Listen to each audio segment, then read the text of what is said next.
नाट्य मंडपास भयंकर आग लागली.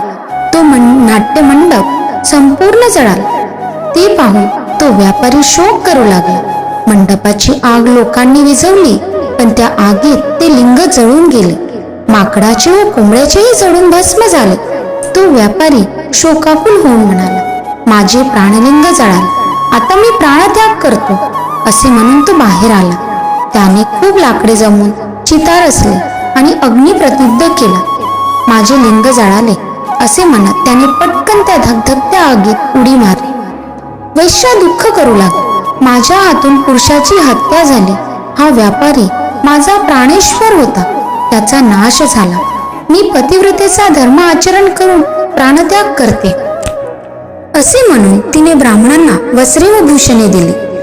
चंदनाच्या लाकडाची अग्नी प्रदीप्त केली. आपल्या बंधुवर्गाला नमस्कार करून म्हणाली, मी पतीबरोबर